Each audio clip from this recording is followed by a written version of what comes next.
अस्सलाम वालेकुम, कैसे हैं? ठीक ठाक हैं। आज हम new exercise chapter number 4 start करेंगे।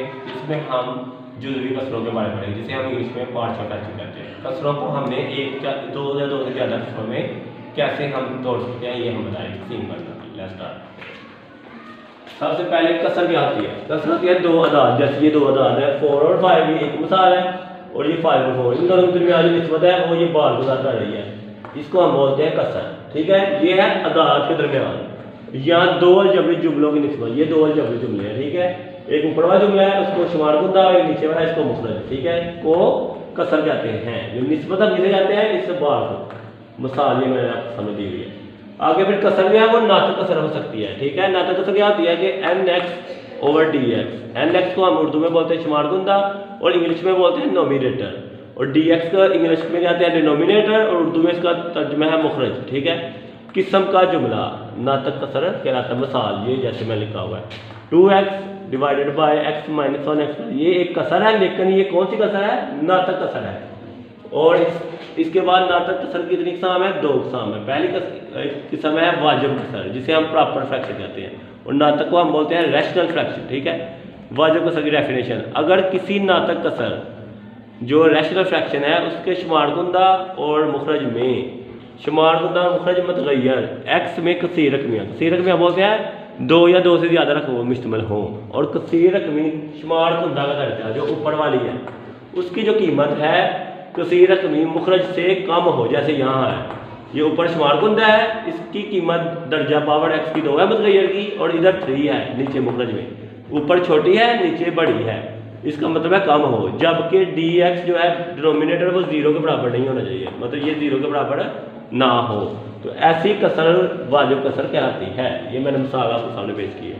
गैर वाजिब कसर, अगर किसी नातक कसर जो शुमार गुंदा और मुखरज की शक्ल में हो, में कसीर रकमी दो या दो से ज़्यादा रकमों मुश्तमिल शुमार गुंदा का दर्जा, जैसे ये है शुमार गुंदा दर्जा 4 है ऊपर वाली का, और नीचे वाला 3 है, का दर्जा कसीर रकमी मुखरज के दर्जे, ये मुखरज के का दर्जे के बराबर हो, बराबर है।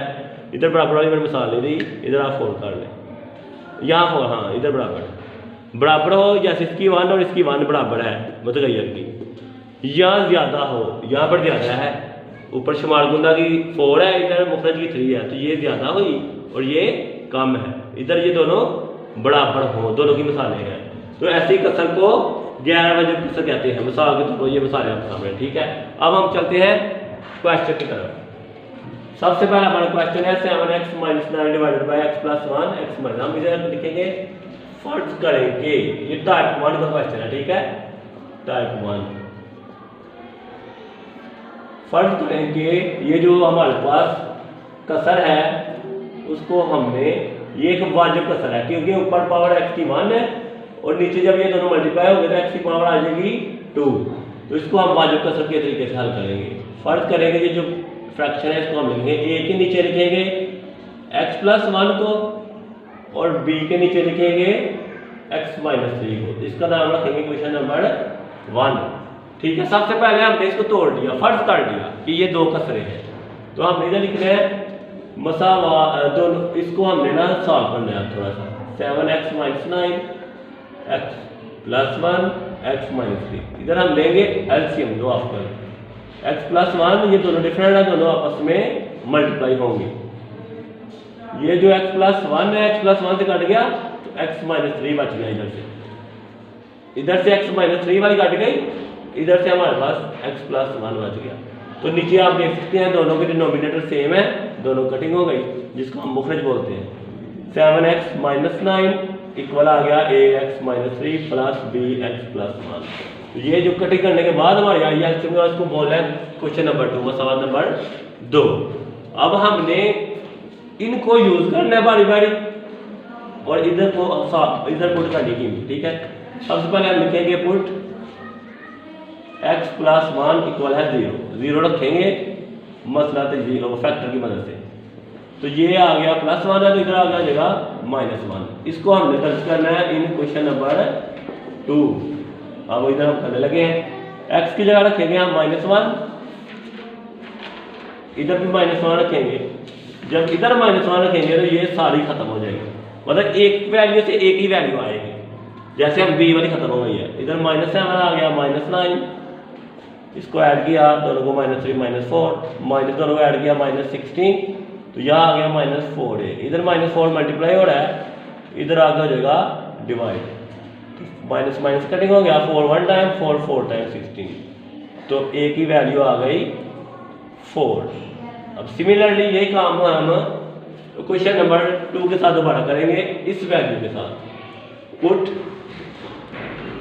x - 3 = 0, x की वैल्यू माइनस थी, अब होगी प्लस इन क्वेश्चन 2।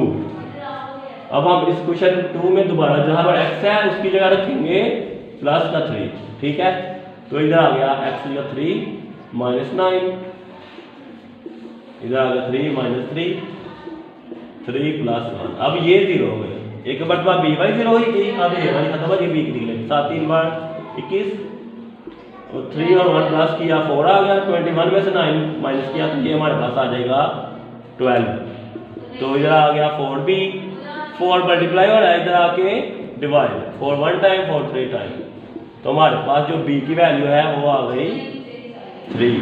अब हमने लास्ट स्टेप a और b की वैल्यू इस क्वेश्चन नंबर 1 में जहां हमने फर्ज की थी उसमें दर्ज करेंगे तो हमारे पास रिक्वायर्ड आंसर आ जाएगा। इधर हम लिखेंगे putting the values of a and b in question 1। पहले हम 2 को यूज कर रहे थे, अब हम लास्ट में जब a b की वैल्यू निकाल लेंगे तो क्वेश्चन 1 में a और b की वैल्यू दर्ज करेंगे तो हमारे पास रिक्वायर्ड आंसर आ जाएगा। 7x - 1 लेफ्ट साइड लिखेंगे ऊपर वाली क्वेश्चन 1 की, x + 1 x - 3 जो हमारा रिक्वायर्ड a की जगह हम लिखेंगे 4, इस जगह 4, और नीचे आ गया x + 1 और प्लस b की जगह हम लिखेंगे 3 और इधर आ गया x - 3। तो ये हमारा आ गया रिक्वायर्ड फ्रैक्शन जो हमने तहलील कर चुके हैं। ओके गाइस, कैसा लगा आपको मेरा लेक्चर? अगर आपको मेरी वीडियो पसंद आई हो तो वीडियो को एंड जरूर देखिएगा, उसकी मत कीजिएगा और लाइक कमेंट और शेयर कीजिएगा और अपने दूसरे फ्रेंड्स के साथ शेयर कीजिएगा ताकि उनको भी मालूमात में इजाफा हो सके और वो ज़्यादा से ज़्यादा मैथ को सीख सकें। और मैथ अकेडमी मेरा चैनल है, सब्सक्राइब करना मत भूलिएगा और दुआ में याद रखिएगा।